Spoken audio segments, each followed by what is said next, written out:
BPK Insight hadir untuk mengajak kalian mengenal lebih dekat lewat cerita dan sudut pandang yang berbeda.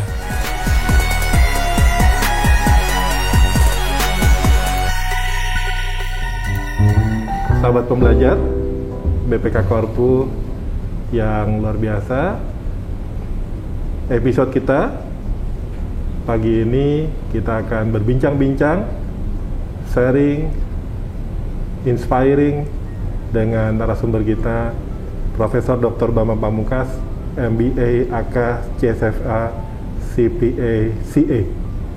Topiknya ini keren banget nih. Pemeriksaan kinerja bagi sektor publik. Luar biasa. Prof. Bambang, selamat pagi. Selamat pagi, Pak. Salam sehat. Alhamdulillah, salam sehat. Saya ketemu Pak Bambang ini makin muda ya, makin energik ya. Gitu ya? Waduh. Tapi kalau lihat dari rambut dan sebagainya sudah putih semua, Pak. Iya, tapi syukur alhamdulillah lah, saya masih bisa sehat. Alhamdulillah. Ya. Terima kasih waktunya. Ya. Sahabat pembelajar, kita akan belajar dari learning journey Prof. Bambang Pamungkas. Pak Bambang ini sudah berkiprah di dunia sektor publik ini lintas kementerian lembaga. Bisa diceritakan, Prof, gimana sih awal karir ya? Iya. Ini sambil menelusuri ruang waktu ya, ketika awal baru studi ya, kemudian masuk di pemerintahan. Monggo Pak, bisa sambil cerita. Baik Pak Dwi, ya ini saya mau bercerita lah ya, lebih banyak pengalaman saya yang kurang lebih kalau sampai hari ini itu saya sudah sebagai aparatur sipil negara sudah 39 tahun nih. 39 nanti di bulan April insya Allah kalau ada kesempatan dari Allah ya sudah bisa mencapai 40 tahun. 40 tahun. 40 tahun. Nah, itu perjalanannya cukup panjang. Panjang, betul. Panjang sekali. Jadi diawali saya kan dari sekolah kedinasan. Pak Dwi. Saya itu dari Sekolah Tinggi Akuntansi Negara. Saya itu masuk tahun 80. Sehingga ketika masuk itu waktu itu menjadi CPNS di lingkungan Kementerian Keuangan, Pak Dwi. Kementerian Keuangan. Itu di Direktorat Jenderal Pengawasan Keuangan Negara. Itu sampai 1982 tuh. Nah, kemudian berdasarkan perkembangan yang ada, ya rupanya waktu itu ada Direktorat Jenderal Pengawasan Keuangan Negara, itu rupanya oleh pemerintah Presiden ditingkatkan menjadi BPKP. Oke. Sehingga kami semua yang di Direktorat Jenderal Pengawasan Keuangan Negara Kementerian Keuangan beralih tuh ke mana? Ke BPKP. Itu di era era 1983 tuh Pak. Okay. 1983 itu waktu masih sekolah itu udah pindah semua. Jadi pas banget ya Pak, begitu selesai direktorat ini dikembangkan. Oke. Ya alhamdulillah. Nah terus dalam perjalanannya itu terus di BPKP itu sampai tahun 2003 Pak. 2003.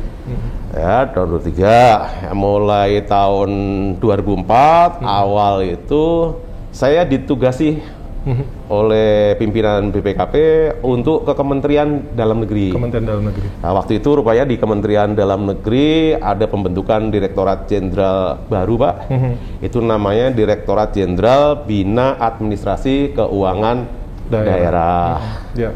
Nah, waktu itu saya ditugasi oleh pimpinan ke Kemendagri. Ya, akhirnya saya ke Kementerian Dalam Negeri. Ya, di sana. Nah, kemudian kurang lebih dari 2004 sampai dengan 2011 saya itu di Kementerian Dalam Negeri. Ya, gak terasa juga Pak ya 2004-2011. Iya, lama juga itu. Dinamika lagi mengembangkan keuangan daerah. Keuangan daerah waktu itu kan, ya karena waktu itu di Direktorat Jenderal Bina Administrasi Keuangan Daerah, rupanya Kementerian Dalam Negeri perlu membentuk yang tadinya satu direktorat di bawah Dirjen Otonomi Daerah. Itu karena tadi dinamika keuangan daerah itu mulai berkembang sejalan dengan juga itu dulu kan tahun 2003 2004 kan mulai paket keuangan negara tuh Pak. Paket keuangan negara, betul. Rupanya kebutuhan di daerah begitu, termasuk membentuk Dirjen Bina Administrasi Keuangan Daerah. Nah, saya ditugasi di sana sampai 2011. 2011. Ya. Nah, kemudian di 2011 ini lagi-lagi ditugasi juga saya sama pimpinan. Ya, untuk ke BPK. Nah, waktu itu di BPK saya diberikan amanah sebagai staf ahli ya, mengenai pemerintahan daerah lah, keuangan pemerintah daerah. Nah, di tahun 2011 itu sifatnya saya waktu itu masih pegawai BPKP yang dipekerjakan. Tapi di tahun 2012 saya akhirnya dilimpahkan Pak Dwi. Wah, sehingga hijrah. Betul, hijrah ya, bukan dipekerjakan tapi dilimpahkan. Nah, syukur alhamdulillah lah sampai saat ini saya masih diberikan kesempatan ya untuk masih bersama-sama dengan teman-teman di BPK. Ya itulah kira-kira Pak perjalanan saya. Kita gali lagi nih sobat pembelajar ya. Selama fase-fase ini namanya Prof Bambang selalu hadir pada saat challenging Pak ya. Sedang direktorat tadi Pak ya, di BPKP sedang dibangun, kemudian keuangan daerah, kemudian di BPK pada saat kelembagaannya sedang dikembangkan. Bisa cerita nggak Prof, gimana di awal-awal ya? Kan berarti waktu dari D3 ya, dari STAN ya, kemudian mulai penugasan membangun pengawasan ya pada saat itu. Kemudian juga saat itu kan sedang ada program ya Pak, capacity building untuk studi lanjut ya Pak ya, di universitas di beberapa negara. Apa sih fase-fase pada saat itu Pak?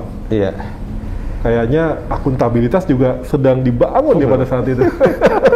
Ini merefleksikan perjalanan ya Pak? Iya, jadi iya betul tuh Pak. Jadi syukur alhamdulillah ya saya dikasih kesempatan oleh para pimpinan untuk katakanlah ikut berkiprah dalam beberapa kegiatan lah Pak.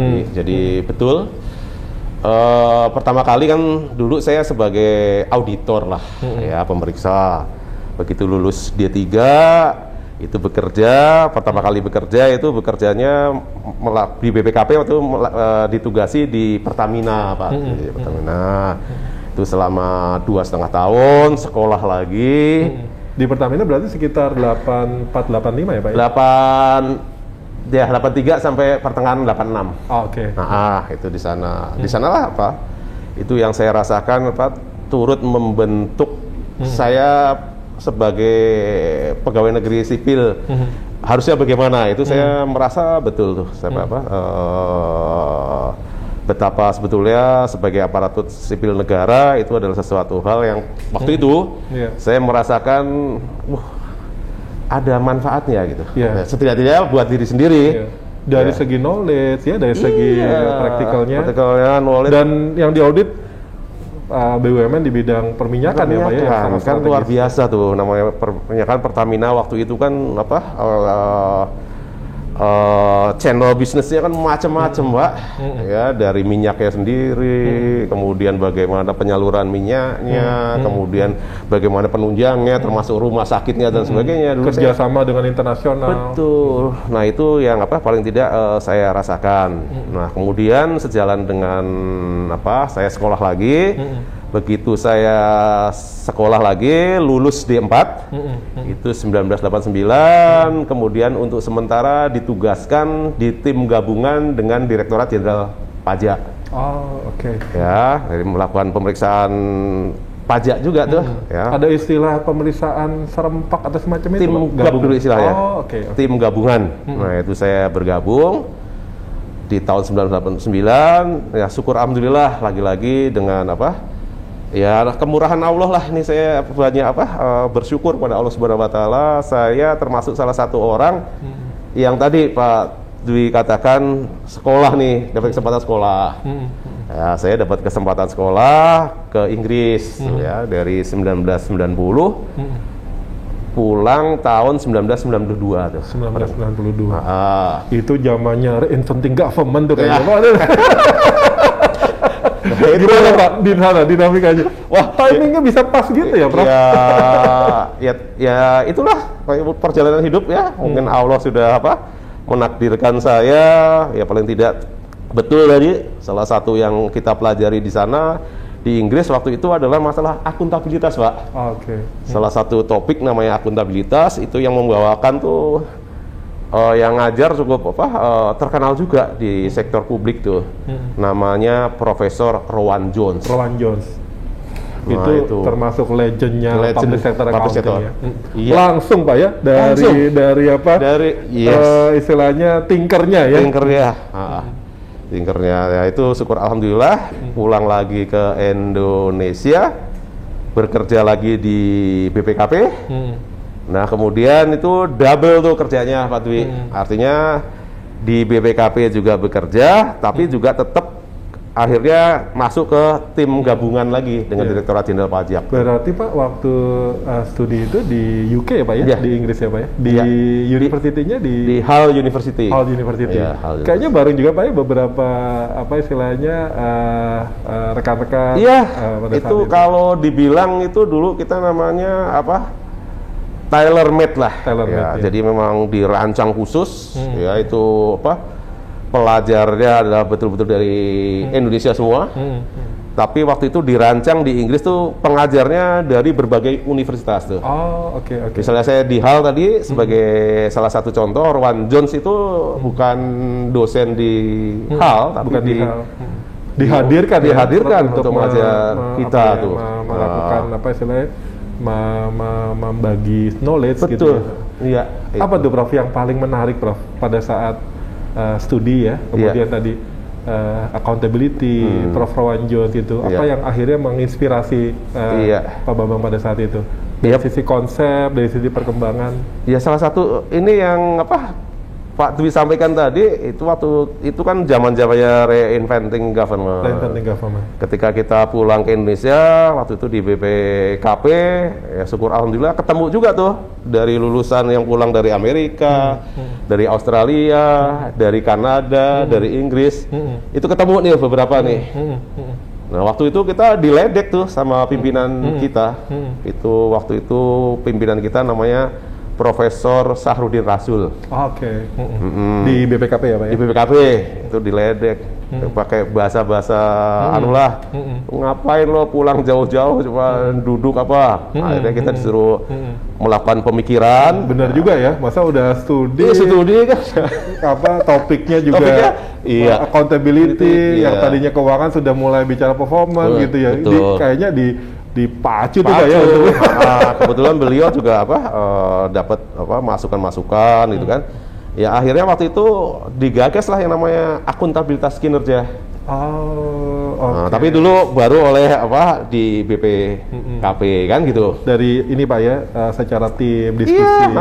Tim kecil aja. Nah, akhirnya tapi kan waktu itu semangatnya wah ini penting. Nah, waktu itu kan zamannya memang di kita kan di tahun 1990-an itu kan lagi rame-ramenya perlu bagaimana pertanggungjawaban pemerintah dan sebagainya. Nah ini ada konsep ini ya akhirnya waktu itu terpikirkan juga bagaimana mensosialisasikannya, nggak bisa BPKP sendiri kan. Betul. Nah akhirnya berkolaborasi itu Pak, berkolaborasi dengan teman-teman dari Bappenas. Kemudian dari waktu itu di Sekretariat Negara dan juga dari teman-teman lembaga administrasi negara. Jadi dari kelompok diskusi, kemudian di challenge, kemudian diskusinya menjadi diperluas untuk pemerintahan kita ya Pak. Nah itulah yang paling tidak fase yang cukup menarik. Nah, kalau tadi saya cerita Pak Dwi kan tadinya sebagai pemeriksa nih kita kan. Yang namanya pemeriksa tuh ya seperti kita sekarang lah kan gitu kan. Betul. Tapi sekarang kan challenge-nya kita tadi kan memikirkan bagaimana konsep ini bisa berkembang dan sebagainya kan itu merubah pola perilaku Pak. Beda banget Pak ya.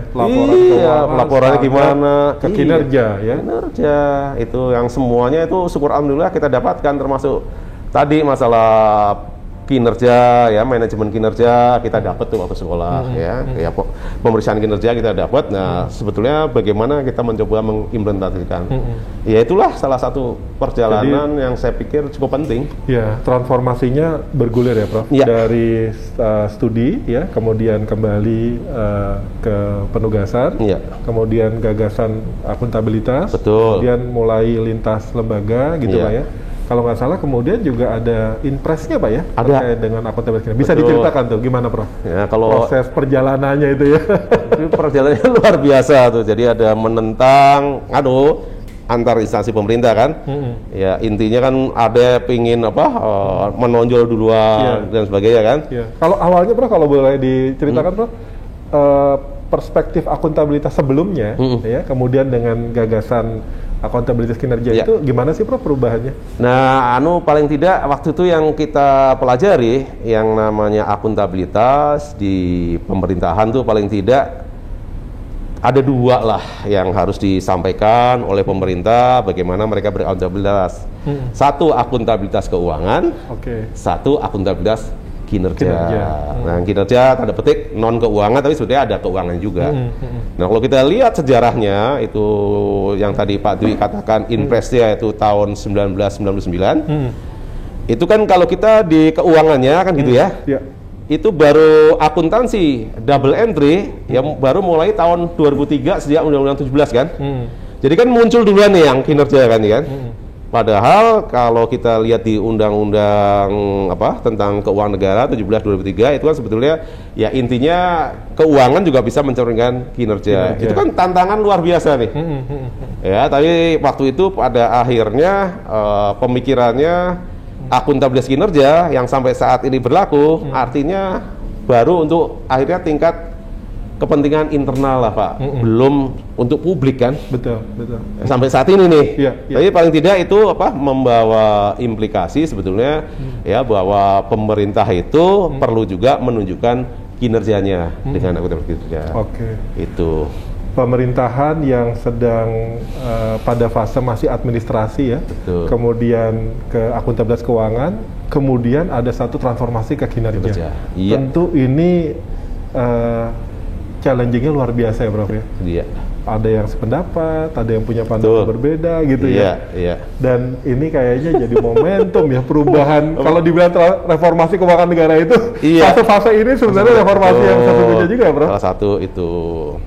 Nah, kemudian kalau fase selanjutnya Pak Dwi, ketika saya ditugasi ke Kementerian Dalam Negeri. Ya, itu kan sama juga Pak Dwi, kalau itu tahun 2004. Kan sebetulnya kalau kita bicara keuangan negara, keuangan daerah, ada beberapa konsep nih yang harus ada kan. Ya paling tidak dalam konteks-konteks yang kaitannya dengan akuntabilitas, kan harus dibangun juga akuntabilitas keuangannya kan. Betul. Kan harus berakuntasi nih, tapi akuntasi double entry. Nah, syukur alhamdulillah juga ketika saya ditugasi di Kementerian Dalam Negeri. Nah, saya paling tidak kan untuk kepentingan di Kementerian Dalam Negeri, ya yang saya pahami, yang saya ketahui ya di bidang akuntansi itu. Nah, oleh karena itu kita mencoba membuat beberapa pedoman, panduan dan sebagainya. Ya, bagaimana sebetulnya kita bisa katakanlah akuntansi sebagai salah satu jalan untuk membuat akuntabilitas ya kita bangun. Itu juga salah satu fase. Dengan keterbatasan ya, akuntannya nggak ada di daerah ya, masih terbatas sekali. Sistemnya juga baru awal. Betul. Tersebar sekian ratus ya, Prof. Itu gimana tuh, Prof? Memetakannya tuh, Prof, pada saat itu? Ya, waktu itu nggak bisa sendiri. Memang syukur alhamdulillah waktu itu juga dibantu oleh beberapa organisasi internasional lah. Ya, kita akui juga bahwa mereka berperan juga. Tapi waktu itu kita juga tanda petik lah, ya nggak bisa juga semuanya diserahkan kepada teman-teman lembaga asing ini kan. Betul. Ya karena yang paham kan kita. Betul. Jadi kalau mereka memfasilitasi pendanaan, kemudian memfasilitasi bertemu dengan siapa-siapa ya itu harus kita manfaatkan. Bukan sekedar ini, Prof ya, bukan sekedar teknikal ya. Enggak. Sahabat pembelajar ini juga masalah sosiokultural. Iya. ada timur, ada barat ya. Betul, itu Nah, yang di awal itu berarti peran dari apa istilahnya tim kerja itu yang Ya. mesti solid betul ya, Bro? Betul. Nah, oleh karena itu memang salah satu pendekatannya tadi ya, nggak bisa deh segala sesuatu kalau kita lakukan sendiri kan. Betul, terbatas pasti. Terbatas kemampuannya. Sehebat-hebatnya, Bro. Ya? Sehebat-hebatnya. Nah, itu juga membuka cakrawala, Pak. Ya, bahwa melakukan sesuatu supaya itu bisa berjalan, ya memang perlu kita kolaborasi dengan keahlian-keahlian yang lain supaya ini bisa jalan. Betul. Ya, jadi udah nggak bisa lagi nih serba kita sendiri, enggak lah. Iya. Nggak mungkin. Betul. Itu harus melalui beberapa institusi yang punya peran. Iya. Nah, itu bisa. Jadi pada saat itu di Direktorat Pembinaan Administrasi Keuangan Negara daerah itu juga mengembangkan semacam sinergi kolaborasi lintas kementerian lembaga ya. Iya, iya, walaupun ya di dalam perjalanannya berat lah. Iya. Tapi ya nggak apa-apa. Betul. Yang penting ada kepikiran di benak kita itu. Susah memang, tapi bisa gitu loh. Iya. Jadi kata-kata harus bisa itu lebih lebih. Dan timingnya itu kan pada saat awal-awal standar akuntansi pemerintahan ya baru masih berproses juga gitu ya, sistem keuangan daerahnya. Betul. Dari awal ditata lagi, Betul, double Pak. entry. Iya. Jadi itu adalah sesuatu ya tantangan dan sekaligus kebahagiaan lah kalau sekarang melihat perjalanan sebagai pegawai negeri sipil. Oh iya ya, ini perjalanan bagaimana kita katakanlah mengelola keuangan yang katakanlah sesuai dengan kaidah-kaidah yang baik itu kita bisa melihat perkembangan. Dan memang ini ya, Prof, spesifik ya keuangan daerah dibanding katakanlah keuangan pusat gitu ya. Ada beberapa hal sih sebetulnya, kalau spesifik sekali juga enggak lah ya. Itu hanya perbedaan, misalnya kalau di pusat itu kan, kalau di Undang-Undang Keuangan Negara kan tuh menyatakan tuh bahwa pemegang kekuasaan tertinggi adalah sebetulnya tetap kepala negara, dalam itu presiden. Ya, kalau di pusat kan didelegasikan ke Kementerian Keuangan. Nah, kalau di daerah pemegang kekuasaan tertinggi kan adalah kepala daerah. Nah, itu untuk pendelegasian ke bawahnya diserahkan ya karena otonomi ya. Betul. Nah, perbedaannya kalau di pusat kan kalau kita lihat sekarang prakteknya adalah tiap-tiap kementerian lembaga kan harus membuat laporan kan, laporan keuangan. Nah, kalau di daerah kan teman-teman dinas nggak perlu kan, itu aja sih. Tapi secara teknologi dan sebagainya sih sama. Iya, berarti sistem aja nggak cukup ya, Prof. Tetap SDM gitu ya, dan juga kembali terkait dengan semacam pola atau konsep dari transformasi tadi. Iya. Baik, luar biasa, Prof. Baru setelah itu fase berikutnya ke BPK. Ke BPK. Gimana tuh? Apa ceritanya, Prof? Ya. Dan di BPK-nya juga Safali di keuangan daerah juga ya, Mas. Ini kayaknya to be continue nih. Ya, itu. Ya, kalau itu kan kita sebagai salah satu aparat sipil negara kan sebenarnya ditugaskan di mana saja kita Tapi bukan berarti kita hanya menerima tugas, kita ditaruh di mana saja, ya nggak begitu juga kan gitu kan. Tapi kita juga kadang-kadang melihat ya potensi apa lagi yang bisa kita kembangkan kan gitu kan. Ya kalau ya itu kadang-kadang kan juga kita berpikir ini kok sombong bener kelihatannya kan, kita bisa berkembang lagi. Nah, termasuk di dalam BPK ini juga waktu itu ya ada tawaran lah kan, ya bagaimana sebetulnya kalau mau kebutuhan organisasi juga ya. Ya saya pikir kenapa enggak, sekaligus kalau waktu itu di daerah kita ngelihat membuat kebijakannya, sekarang kita mencoba menganalisis apa kebijakan yang kita buat ya, atau kita berperan di sana, ya kita bisa lihat ya salah satunya yang luar biasa ya dari BPK. Itu sih. Ini melengkapi jadi paripurna ya, Prof. Sekarang malah auditnya nih. Setelah dari staf ahli keuangan daerah, kemudian perjalanan karir di BPK-nya bisa diceritakan, Prof? Ya, perjalanan karirnya setelah staf ahli, kemudian sebetulnya ke Direktorat Ditama Refbank. Waktu itu Refbank Diklat kan? Iya. Diklat. Nah, ke sana lah. Ya, setelah dari sana kemudian menjadi Tortama Keuangan Negara 5 ya. Yang membidangi juga keuangan daerah ya. Ya, kemudian dari situ baru nih yang terakhir di Tortama Keuangan Negara Luar biasa, Prof. Itu. Ini semua entitas kayaknya sudah di ini, Prof. Sudah proses setiap penugasan pasti ada pembelajaran di dalamnya, Prof. Iya. Justru disitulah Pak Dwi yang saya rasakan, dimanapun kita ditempatkan, itulah tempat pembelajaran yang terbaik. Iya. Ya, jadi kalau ya mohon maaf nih, kalau kita bicara kita harus belajar kan, berarti kan ada sesuatu yang kita ya ada yang nggak tahu, yang kita tahu tuh baru sedikit. Ya, kalau apalagi kita tadi ya tahapnya, Bro, pada saat lagi memulai dari awal terus loh, Bro. Iya. Nah, itu kan kalau kita nggak ada niatan untuk terus mengupdate gitu ya, nanti jadi lupa. Saya sering bercanda nih dengan teman-teman, tapi mohon maaf nih, ya teman-teman profesi kan, kalau saya kan akuntan kan gitu kan.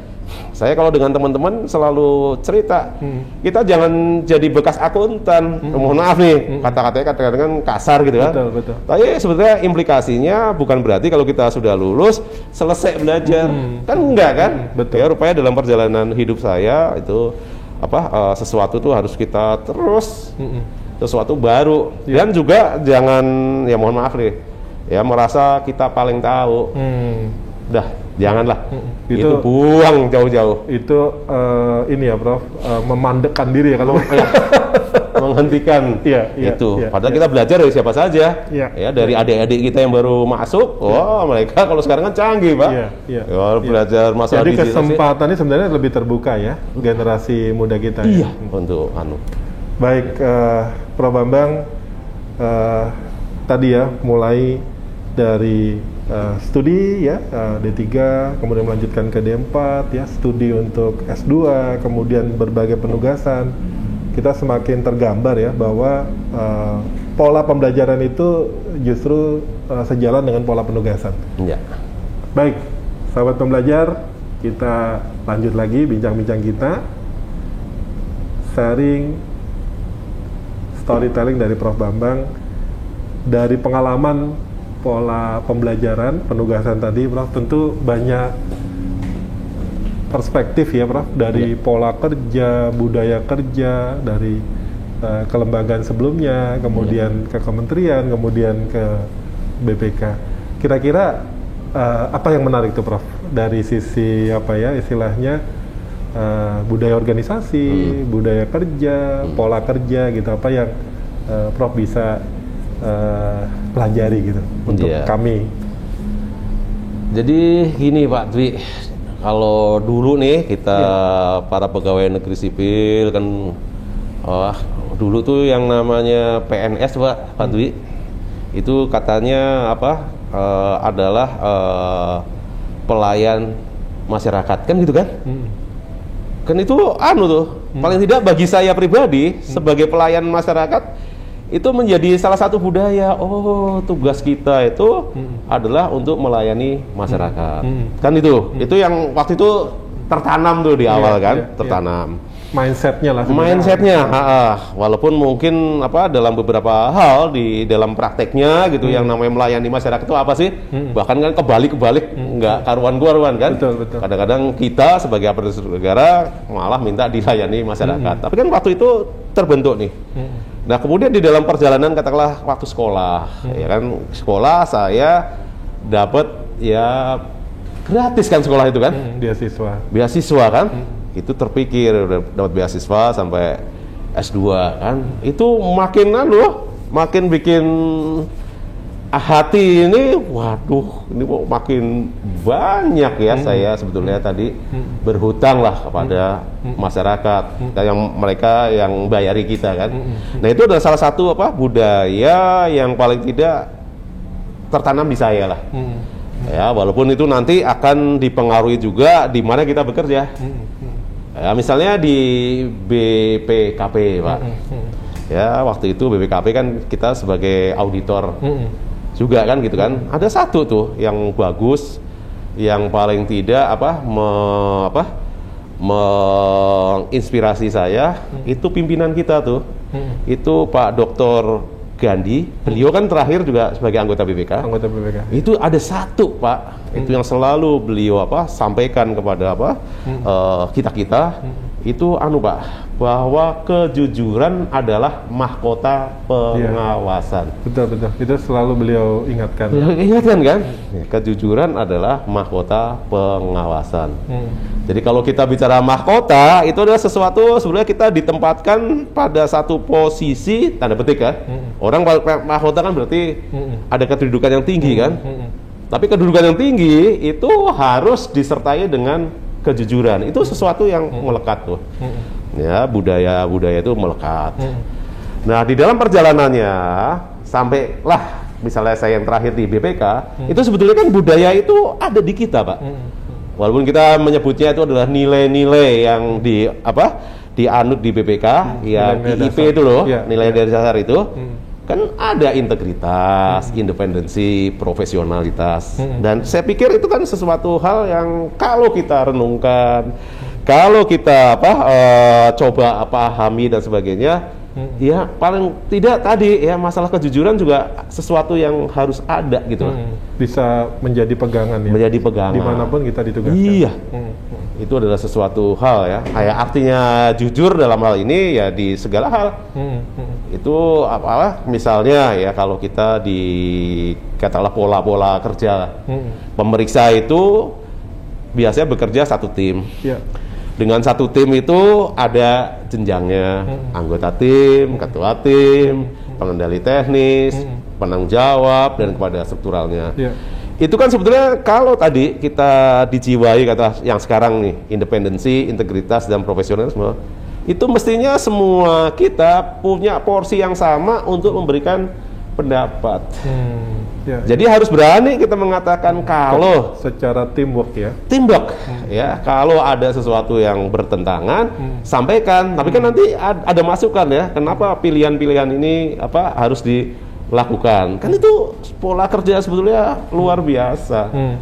Yang tadi menimbulkan tadi yang saya bilang kejujuran. Ya artinya sampaikan saja. Tapi kan nggak bisa juga kan sekedar menyampaikan kan. Argumentasi yang logis harus berani kita sampaikan. Ya termasuk kepada pimpinan kita, nggak apa-apa. Berarti masalah komunikasi jangan jadi sangat utama ya, Bro? Sangat utama, betul. Ya, apalagi kita nih sekarang, misalnya teman-teman yang di BPK kan komunikasinya nggak sekedar komunikasi lisan kan, tapi juga komunikasi tulisan menjadi sesuatu yang penting. Jadi ya itulah Pak, kalau kita lihat pola kerjanya yang terbangun tuh saya lihat ya tadi masalah komunikasi itu menjadi penting. Secara ini Bro, kalau secara etos kerja ya Bro. Dari kementerian, lembaga, kemudian pemerintah daerah sendiri gitu ya. Apa Prof yang menarik ya? Apakah kita ibaratnya punya kapasitas ini masih terutilisasi baru sekian persen ya, yang bisa dioptimalkan dengan mindset tadi pelayanan publik tadi ya Prof? Gimana perjalanan sekian tahun ini Prof? Ada mengarah lebih baik atau masih dinamika? Saya lihat ya tentunya lebih baik lah. Ya itu bisa lebih baik ya, dalam artian katakanlah sekarang dengan dukungan sarana prasarana yang semakin lebih baik. Nah kemudian tanda petik juga lah kalau kita di BPK atau sekarang di pemerintahan itu dengan adanya remunerasi yang lebih baik, itu kan sesuatu hal yang sebetulnya ada ke arah yang lebih baik. Pak. Yang generasi sekarang nggak mengalami masa-masa dulu kita serba terbatas ya Pak? Iya. Jadi mestinya harusnya itu menjadi kunci bahwa saya harus bekerja lebih baik lagi gitu loh. Tapi bukan berarti bahwa yang dulu itu benar gitu loh. Kan sangat wajar kalau katakanlah seorang aparatur sipil negara, mohon maaf nih, pakai contoh aparatur sipil negara aja ya, karena yang saya alami. Kita bekerja katakanlah dengan sungguh-sungguh, tetapi sebetulnya pekerjaan itu melulu hanya untuk untuk pekerjaan kita. Padahal kan sebetulnya, mohon maaf, kan kita punya keluarga juga. Punya tetangga, punya saudara, kan itu harus dipikirkan juga kan? Betul. Iya kan? Ya artinya dalam hal ini adalah bahwa ketika kita bekerja yang sekarang ini menjadi lebih baik, tapi ya tadi porsinya tetap harus harus proper lah. Jadi yang namanya kita bekerja itu ya, kalau dulu kan senang orang kalau perlu kerja sehari 24 jam kan gitu kan? Saya rasa itu nggak benar lah dalam pengalaman hidup saya ya. Walaupun kita dulu mungkin mengalami, Pak Dwi juga mengalami kan. Karena begitu besarnya tanggung jawab kita, kita coba apa yang harus diselesaikan kita selesaikan. Jadi kadang-kadang mesti seimbang ya, Prof? Iya, harus seimbang lah. Harus seimbang, itu sih, Pak. Secara pengalaman dan penugasan memang nampaknya karakter auditor ini menjadi ini juga ya, menempa juga ya, Prof, ya tadi ya. Kerja tim, kejujuran, integritas ya, dan itu nampaknya menjadi semacam key critical success factor ya, yang mestinya dibangun terus-menerus. Nah, ibaratnya ini, kalaupun masih ada gap saat ini ya, Prof ya, terkait budaya kerja, terkait etos kerja, pola kerja, apa sih yang baiknya kita bisa lebih tingkatkan, Prof? Ya paling tidak kan tadi kalau pengalaman saya dimulai dari diri kita sendiri. Jadi kita mau kerja tuh apa sih yang kita harapkan, kan itu. Dan kemudian satu hal lagi, ya mohon maaf nih, ini nyinggung-nyinggung masalah, dan ini menjadi paling penting lah, bahwa hidup kita itu tidak hanya di dunia loh, Pak Dwi. Itu juga harus tertanam. Hidup kita itu nggak jadi dunia. Apa yang kita lakukan itu, kalau kita yakini kan, ya ada kan mencatat apa yang kita lakukan, apa yang kita bicarakan.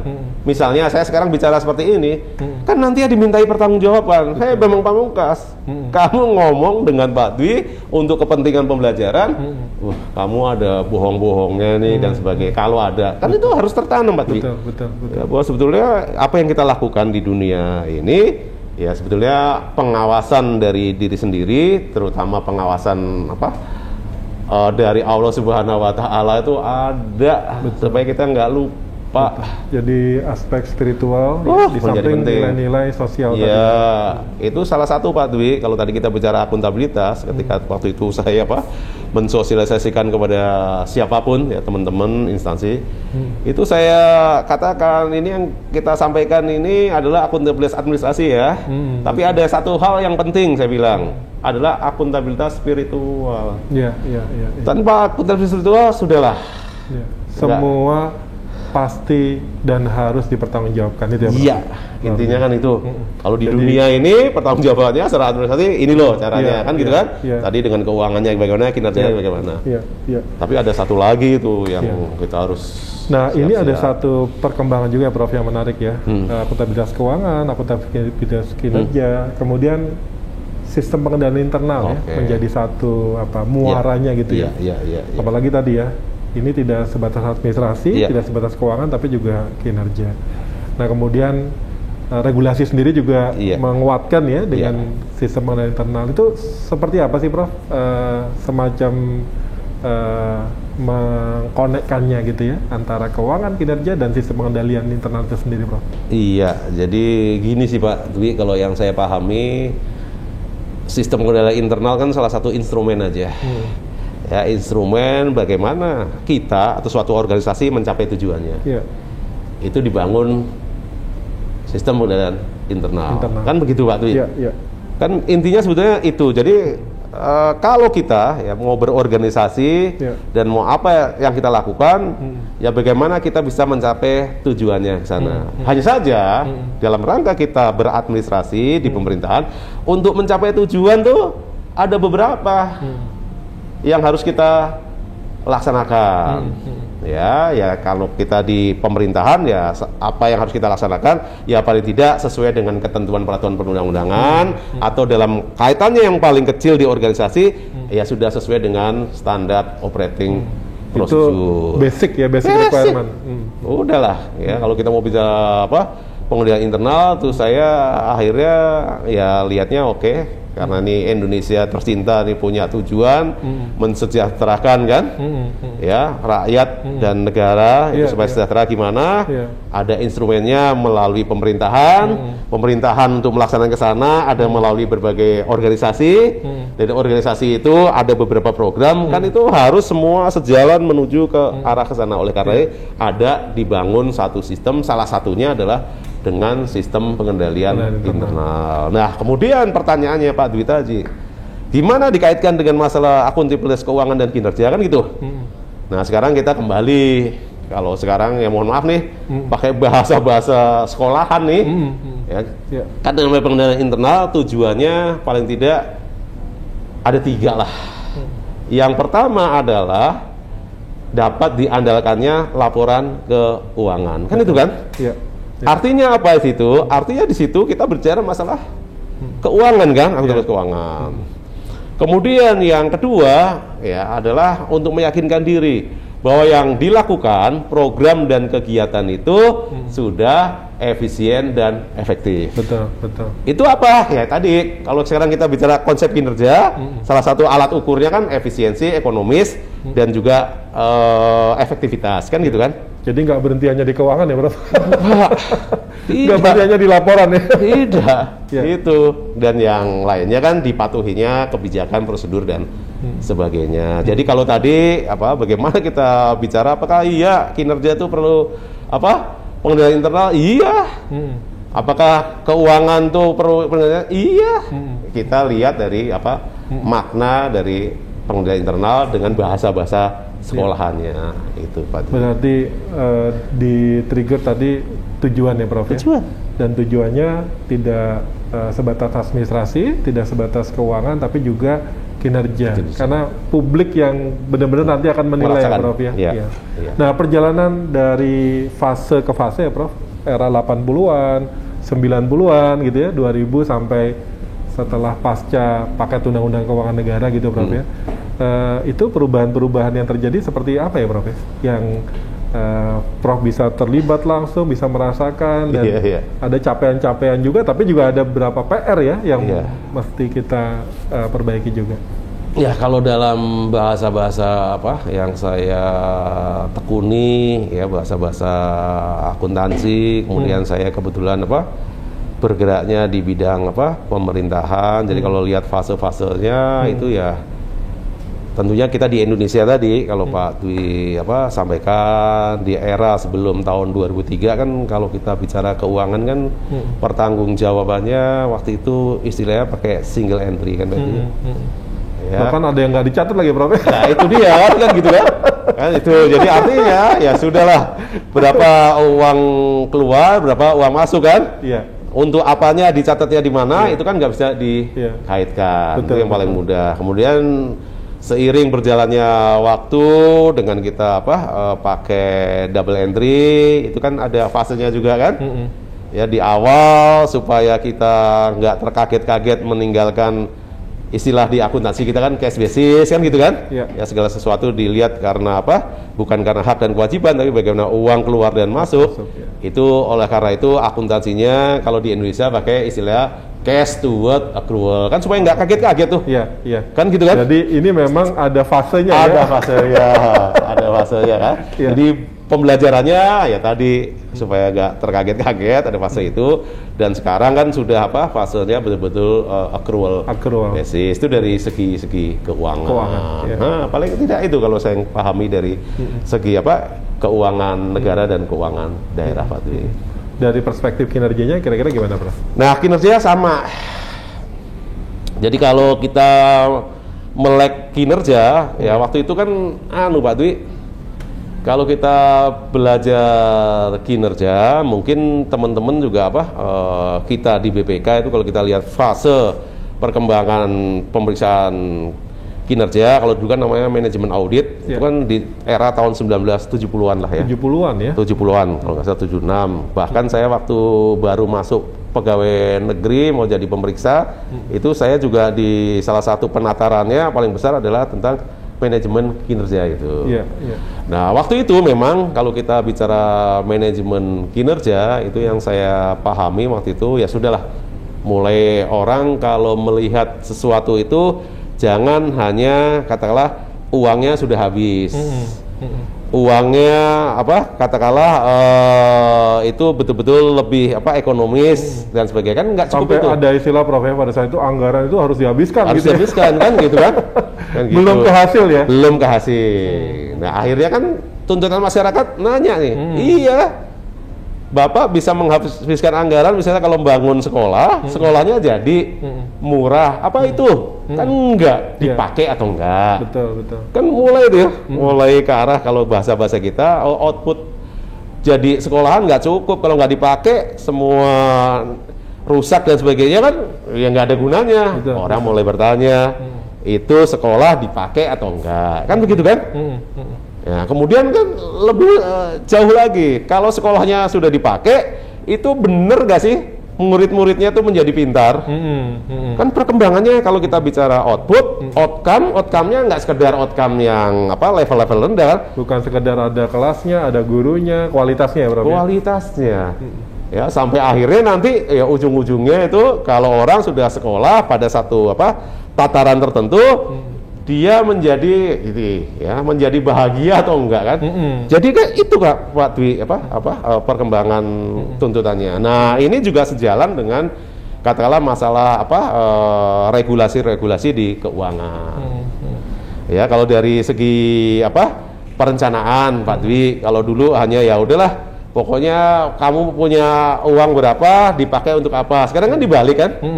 Yang anggaran berbasis kinerja, kamu mau melakukan apa, baru dicari uangnya dari mana. Kan itu berubah Pak Dwi.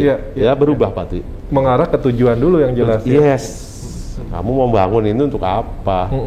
Baru ditanya programnya apa, tujuannya jelas. Untuk mencapai ke sana programnya apa, baru dicari uangnya dari mana. Beda kan dengan yang dulu. Iya. Kalau era 1970-an kan kita dulu kaya sekali Pak Dwi, konon kabarnya. Ya, minyak kita lagi melimpah, uangnya banyak. Ya sudahlah, ada uang, udah kamu mau buat apa? Ya sekarang nggak bisa. Nah, itu kan salah satu perkembangan juga yang saya ikuti lah, yang paling tidak saya tahu itu. Iya. Berarti fase-fase itu kita lalui ya Prof ya? Kita lalui. Ketika berubah dari administrasi, kemudian mulai ke keuangan, kemudian tadi ya justru outcome-nya itu di kinerja ya? Iya. Tidak hanya di input, tidak hanya di proses, tapi juga outcome bahkan sampai ke dampak ke masyarakat ya Prof? Iya. Nah, ini rupanya Prof sudah merajut gitu ya, yang tadinya masih tersebar gitu ya, mulai terangkaikan, mulai terintegrasikan gitu Prof ya. Berarti internal control atau pengendalian internal itu juga meling ya Prof? Keuangan, kinerja, dan ditambah dikuatkan dengan nilai-nilai tadi ya Prof ya. Nah, dari perspektif auditnya sendiri gimana Prof? Audit keuangan, audit kinerja. Ya, kalau yang awal-awal dulu tadi saya sudah katakan Pak Dwi, kan kita waktu itu kan terbatas yang namanya audit, lebih ke arah audit keuangan lah ya, menurut pandangan saya waktu itu.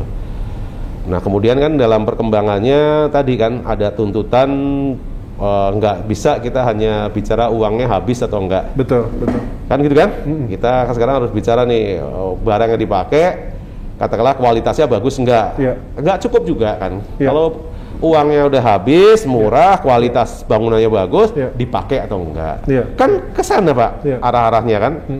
Sehingga kalau kita lihat sekarang perkembangan dari tanda petik pemeriksaan kinerja, ya sekarang sih memang pendekatannya yang sepanjang pengetahuan saya ada 3 lah. Jadi kita bisa lihat dari hasil. Ya, kemudian hasil itu yang kita nilai dengan 3E itu, ekonomi, efisien, efektivitas.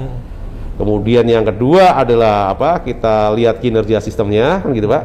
Dan satu lagi sekarang yang berkembang itu adalah bagaimana kita lihat kinerja berdasarkan problem atau masalah-masalah apa sih sebetulnya yang terjadi sehingga pencapaian tujuan itu tidak bisa dilakukan. Nah, itu adalah sesuatu hal yang saya lihat.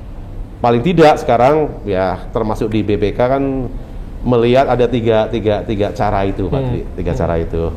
Tapi kalau saya melihatnya sekarang yang di lingkungan saya itu saya banyak mencoba melakukan pendekatan yang problem solving Pak. Problem solving. Iya.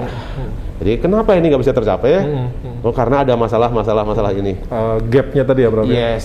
Ya ketimbang itu yang akan jadikan area fokus audit. Betul. Karena di dalam perjalanannya juga rupanya kita semua ini belum siap Pak. Kalau dikatakan Anda nggak efisien nih, Anda nggak efektif kan gitu kan? Parameternya apa? Itu rame sekali. Nah sehingga kok dengan kecenderungan katakanlah kalau pemeriksaan kinerja kan sebenarnya rekomendasi kita bisa dijalankan. Jadi kalau kita bisa menyatu dengan objek yang kita periksa, tapi menyatu tanda petik ya, dalam rangka mencapai tujuan bernegara yang sama, kelihatannya pendekatan problem solving itu saya lihat sekarang lebih anu lah. Lebih bisa berarti, diterima. Ini ya Prof, akhirnya auditnya pun juga terangkaikan ya Prof. Bagaimana di audit keuangan, kemudian di audit kinerja gitu ya, dengan berbagai pendekatan ya. Nah Prof, kalau dari segi konfigurasinya Prof ya, kan di satu sisi ada manajemen kinerja, ya kan, kemudian ada evaluasi laporan kinerjanya, kemudian audit kinerjanya. Nah di instansi pemerintahan ini gimana sih Prof memandukannya gitu ya?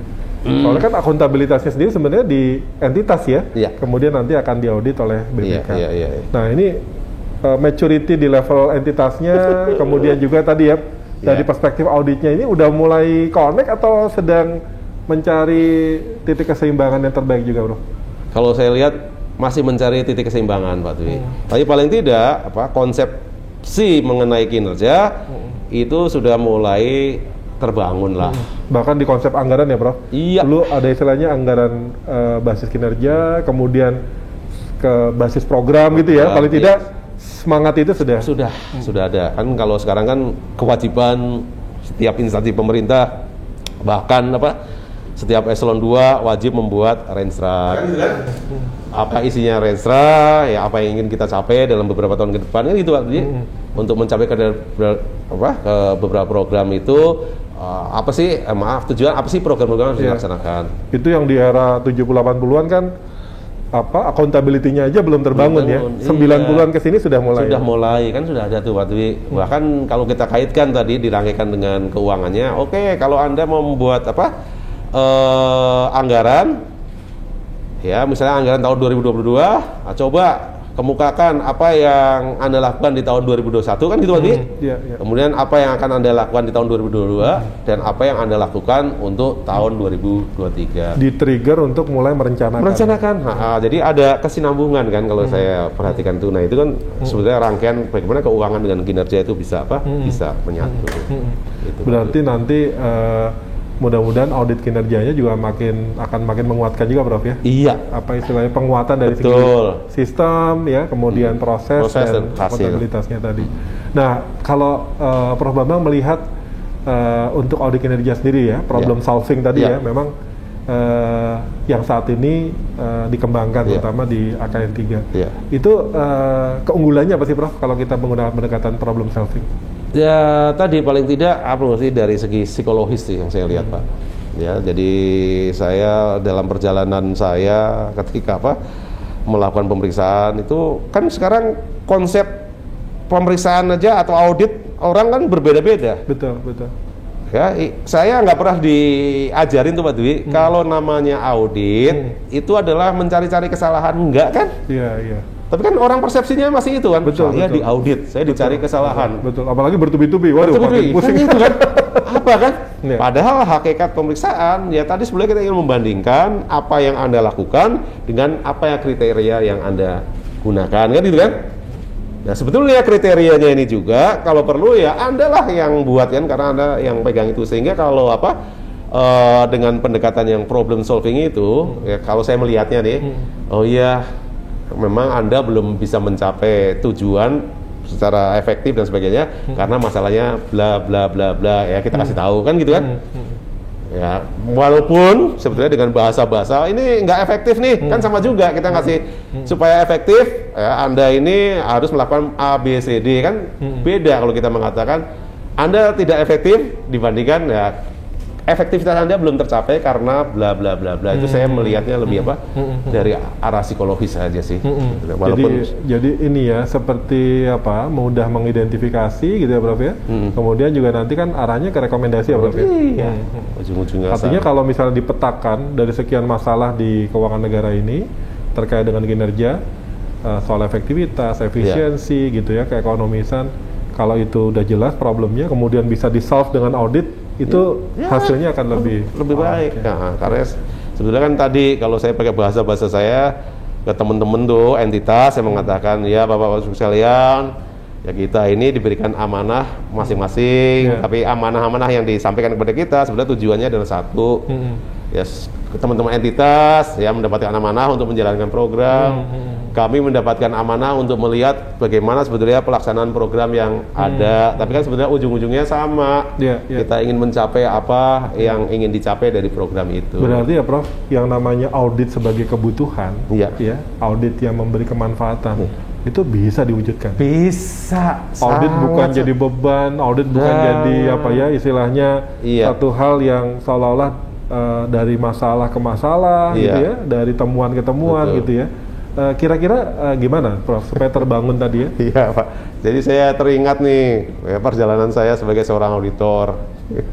Jadi sebagai auditor tuh kalau saya sering bercanda berdasarkan pengalaman, jadi saya mengatakan senyummu adalah tangisku. Iya. Ya, jadi sebetulnya kita sebagai seorang auditor kan ya kita mencoba senyum baik dan sebagainya. Tapi buat teman-teman kita itu ibaratnya basa-basinya berapa? Iya kan gitu kan. Ya itu kan harus kita rubah kan mindset itu. Ya sehingga kita rubah. Ya paling mudah tadi kalau bahasa saya dapat amanah ini, Anda dapat amanah ini, ya kemudian kalau dalam satu siklus administrasi pemerintahan memang ada yang namanya siklus audit, tapi itu merupakan satu kesatuan utuh, harusnya begitu. Jadi nggak melihat seperti opposite ya, berseberangan, tapi justru untuk bisa mencapai tujuan. Dan ini di audit kinerja ya Prof? Salah satu yang bisa mempertemukan tadi ya. Di audit keuangan pun bisa Pak Dwi, menurut saya. Karena audit keuangan itu kita sebagai auditor ini, ya perilaku kita adalah tadi membantu, kalau istilah saya, meningkatkan kredibilitas dari pertanggungjawaban keuangan. Artinya gini, Bapak nggak usah takut. Kan yang paling paling bebas, paling independen kan kita sebagai auditor. Betul. Kalau saya mengatakan, yang dilakukan ini sudah benar, ya benar, kan gitu kan? Kan meningkatkan kredibilitas. Ketimbang mereka membuat sendiri, nggak ada auditornya, itu kata kamu. Kalau dilihat orang bagaimana? Justru di sini Pak sebetulnya bahasa-bahasa kita, Anda sebenarnya butuh kredibilitas dari BPK untuk menyatakan bahwa laporan keuangan Anda itu opininya apa. Itu Pak. Nggak berhenti cuma di temuan, nggak cuma di istilahnya di permasalahan gitu ya. Iya. Oke, nah berarti Prof, kalau secara ketika kita sudah mulai mengarah ke satu tujuan negara tadi ya Prof ya, di satu sisi ada aspek kepatuhan tadi, kemudian sekarang dengan audit kinerja ini mulai ke insight, dan bahkan sekarang BPK mengarah pada foresight ya, bagaimana pilihan-pilihan pemerintahan ini ke depan gitu ya Prof.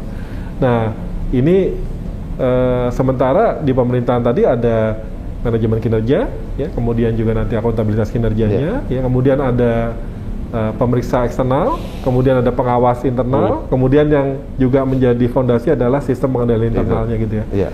Gimana tuh Prof ya, supaya nggak overlap gitu ya, supaya bisa jelas peran porsi gitu ya, sehingga nanti kalau misalnya mencapai keberhasilan, BPK ini loh dalam rekomendasi auditnya entitas dalam hal pengelolaan dan internal auditnya dalam hal pengawasannya. Nah, gimana tuh, Prof? Nah, sebetulnya itu kita harus duduk bersama lagi, mendudukkan porsi dan posisi masing-masing, Pak Dwi. Jadi maksud saya begini, itu betul.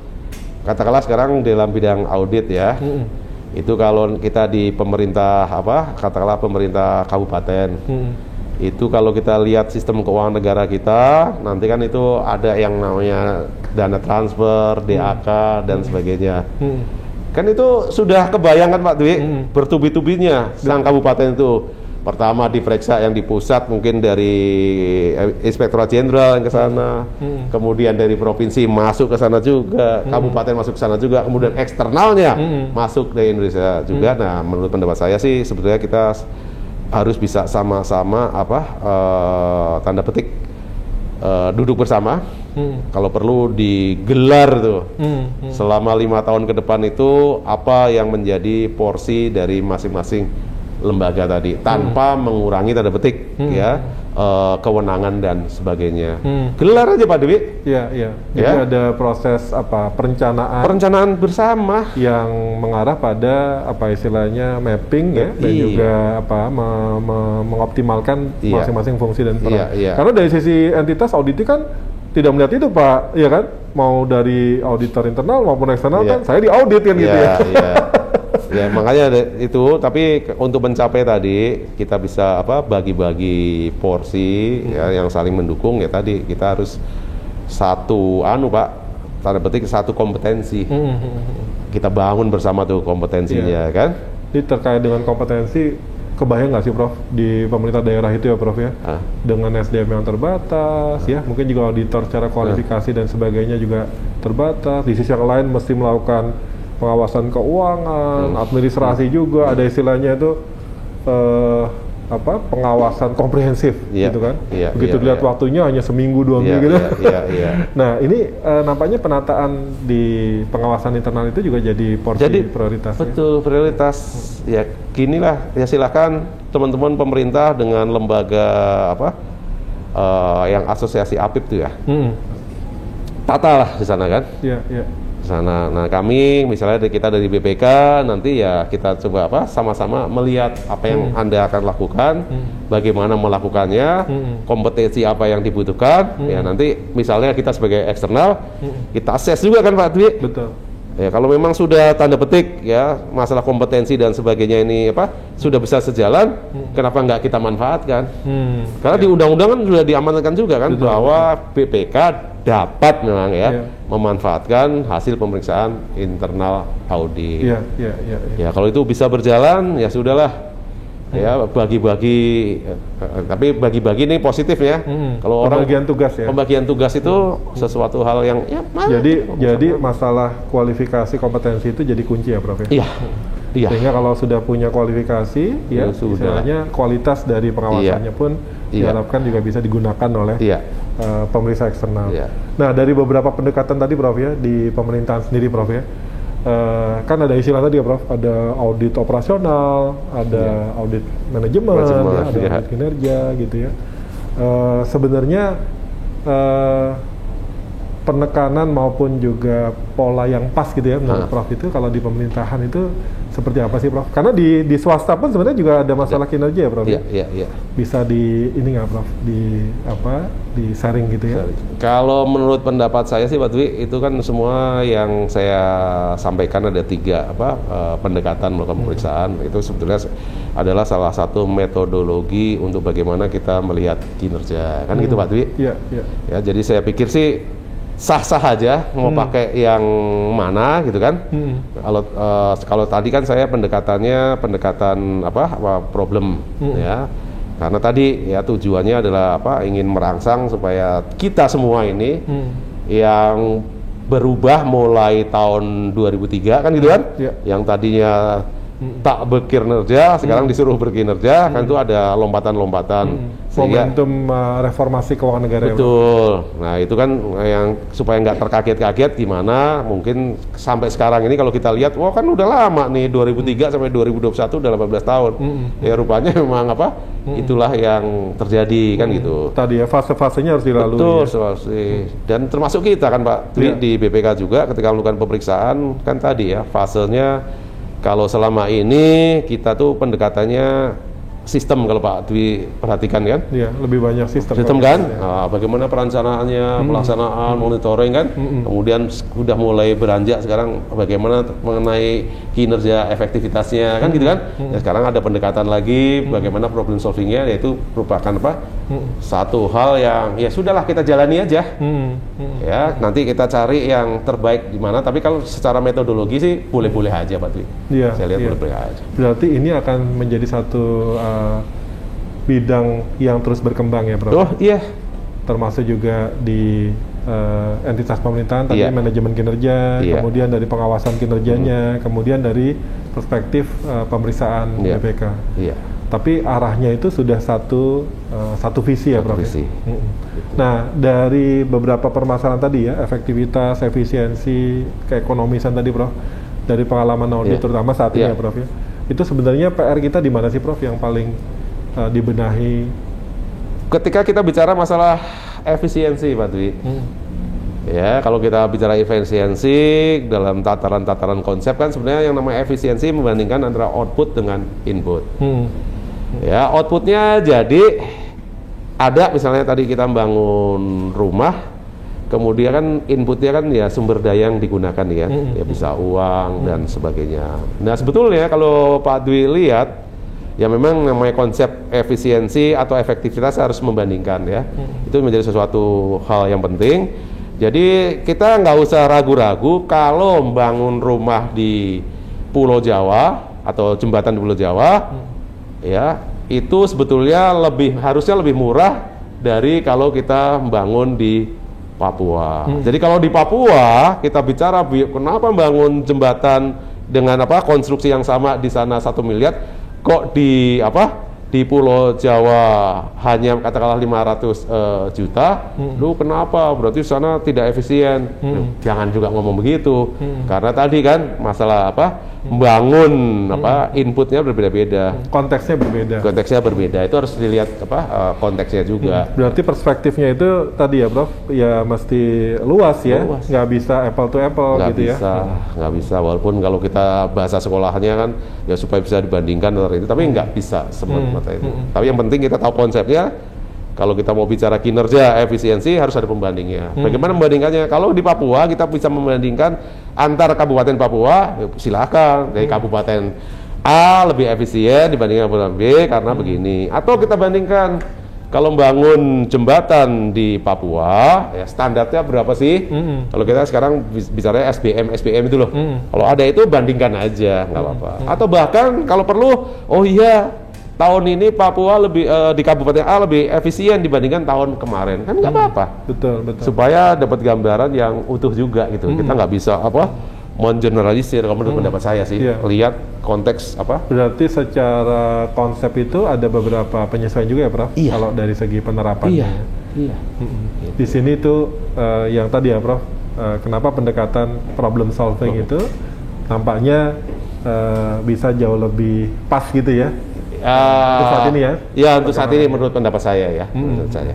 Karena tadi kembali kalau ke permasalahan kan bisa jadi di satu entitas masalahnya di efisiensinya. Betul. Tapi di entitas yang lain di masalah keekonomisannya gitu ya, atau keefektifannya.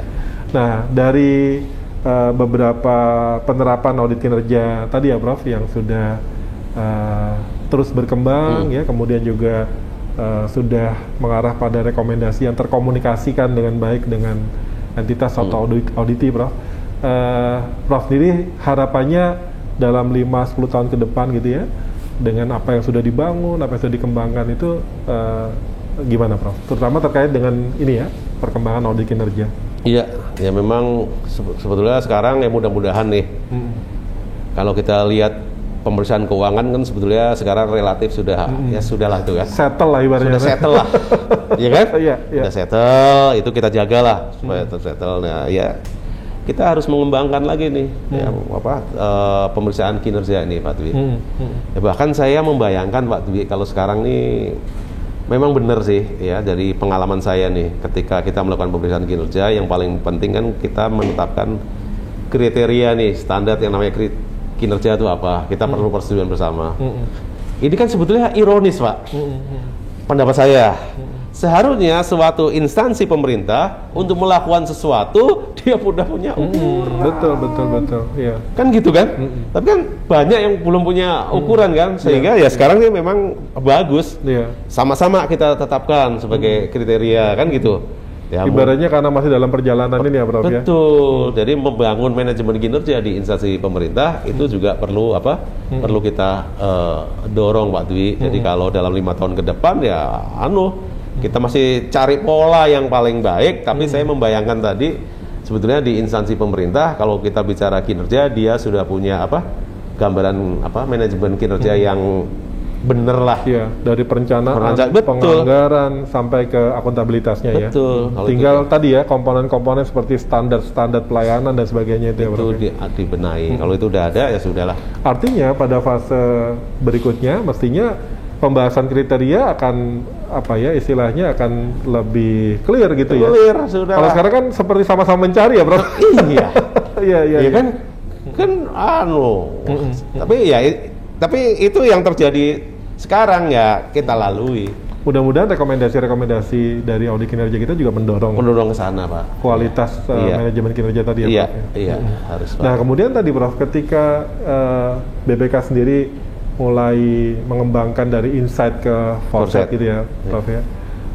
Itu apa sih yang kita masih persiapkan gitu ya? Sama juga ada istilahnya kalau sekarang kan general audit ya, Prof. Auditor harus siap segala jenis penugasan pemeriksaan gitu ya, keuangan periksa, kinerja meriksa, ya kepatuhan, bahkan pemeriksaan yang sifatnya lebih khusus gitu ya. Nah ini bisa jadi kan masalah keterbatasan SDM juga ya, Prof. Betul. Ya.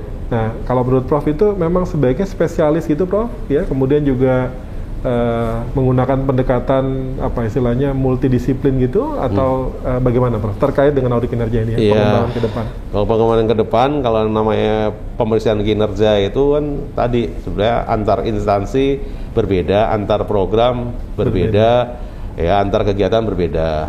Kan itu adalah sesuatu, artinya kompleksitasnya tinggi ya, Pak.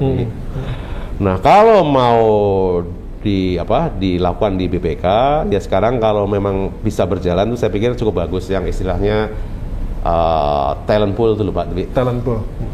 Ya, talent pool ya, teman-teman itu kita bekali apa yang dimaksud dengan pemeriksaan kinerja.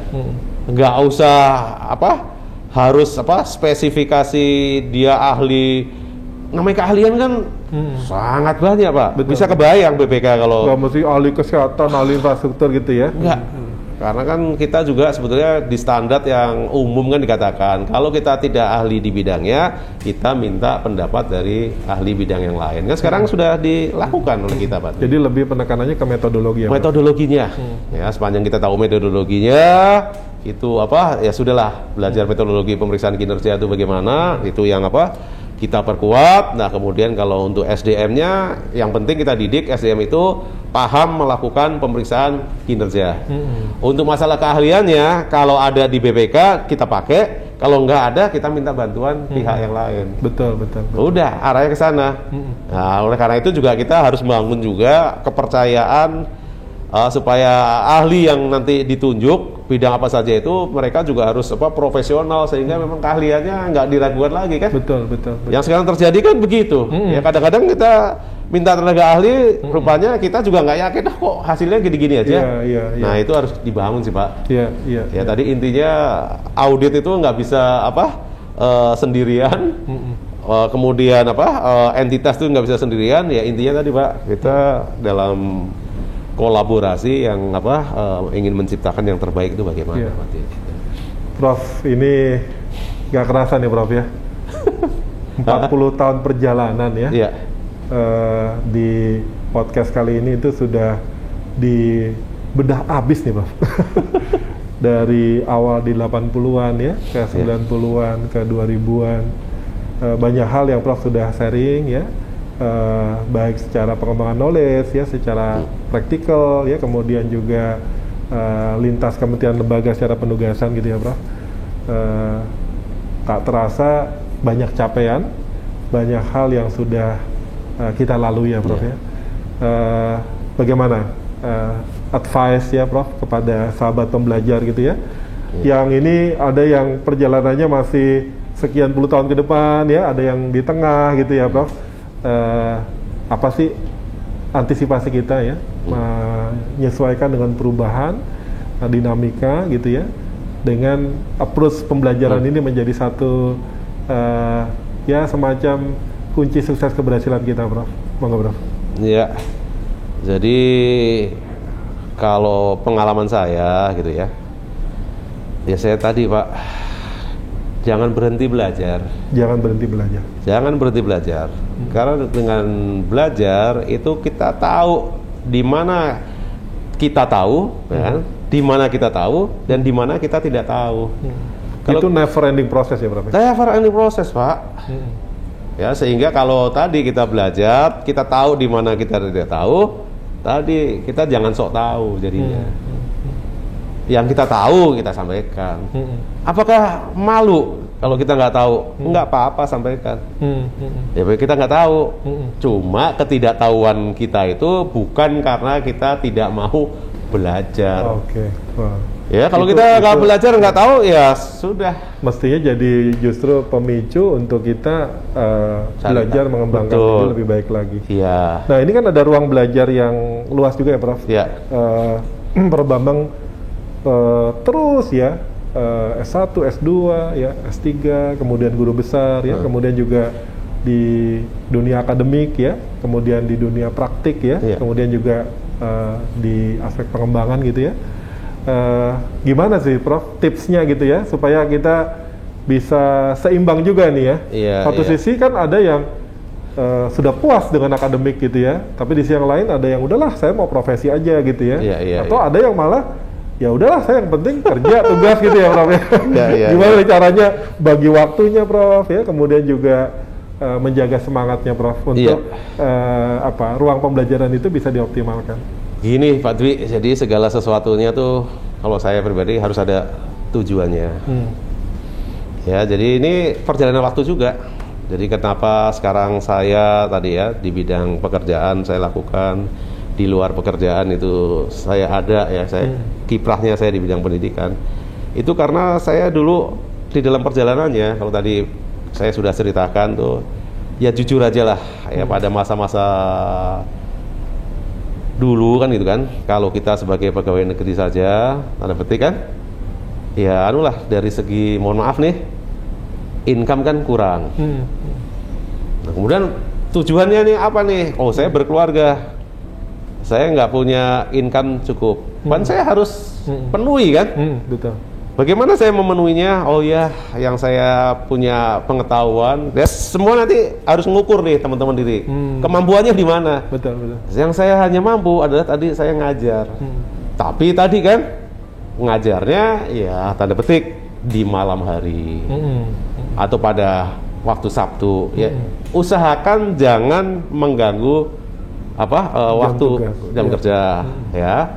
Walaupun ya tadi kalau kita pulang malam-malam Sabtu ngajar gitu kan, kan sebenarnya lelah udah habis juga kan waktu untuk kantor kan sebenarnya ada kelelahannya ada. Tapi kan kita masih bisa tunjukkan lah ya apa yang ditugaskan di kantor kita selesaikan dan yang terbaik.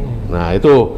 Nah kemudian kalau saya kebetulan di bidang pendidikan juga kan saya punya tujuan juga.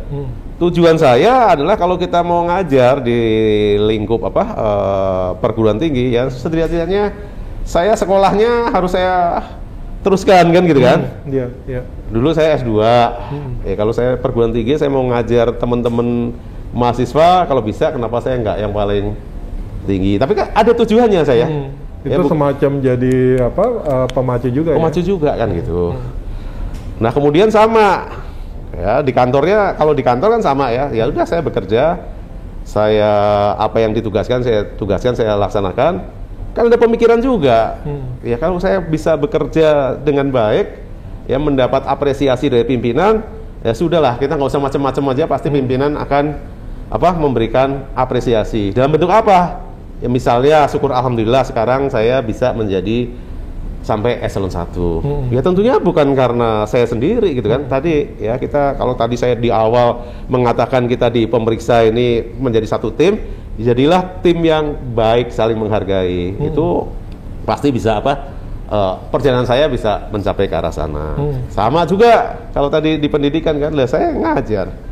Sekarang saya sudah terdaftar sebagai dosen katakanlah.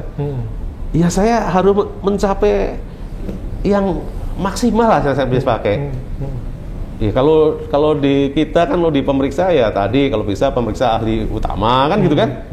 Kalau di ngajar ya tadi saya mencapai ya kalau bisa ya kenapa enggak gitu kan. Kalau dapat jalan dari Allah ya kita jalankan. Jadi ya kan bercita-cita juga saya ingin jadi guru besar. Nah itu aja. Tapi memang betul tadi kalau Pak Dwi ya saya mencoba menyeimbangkan, tapi di awalnya tadi saya punya tujuan sih. Kenapa saya ngajar? Ya tadi saya mohon maaf gitu, tapi jangan dicontoh yang jelek ini. Kalau dianggap jelek, ya karena tadi kan konsep saya keluarga harus sukses kan. Kalau kita nggak sukses, berarti keluarga tidak sukses. Betul. Bagaimana salah satu mensukseskannya? Saya bisa katakanlah menyekolahkan, ya, tapi dengan cara-cara yang baik, ya, hasilnya itu. Nah itu Pak Dwi yang apa? Ya paling tidak untuk teman-teman kalau mau melihat sisi positif yang ada di saya itu, tapi bukan berarti saya nggak ada sisi negatifnya. Tadi saya jelaskan kan negatifnya ya. Tadi kalau kita mau all out di kantor betul-betul ya sudah all out kan. Tadi akhirnya saya menganggap diri saya nggak all out juga, tapi tadi ada kebutuhan yang lain. Tapi syukur alhamdulillah dengan apa yang saya kerjakan itu rupanya mendapat apresiasi juga dari ya lingkungan saya, termasuk pimpinan saya. Itu Pak Dwi. Berarti memang tadi ya kita punya waktu ya yang tersedia ini bagaimana mengoptimalkannya Prof ya. Dan semua itu dikuatkan dengan tujuan ya, bukan sekedar mengajar atau menjalankan tugas gitu ya. Yang terbaik ya di semua peran ya dan perjalanan kehidupan yang lebih luas ya Prof ya. Ada keluarga, ada lingkungan, ada organisasi. Mudah-mudahan ini sahabat pembelajar yang lagi belum semangat tuh atau sedang melihat perspektif ke depan ya Prof ya.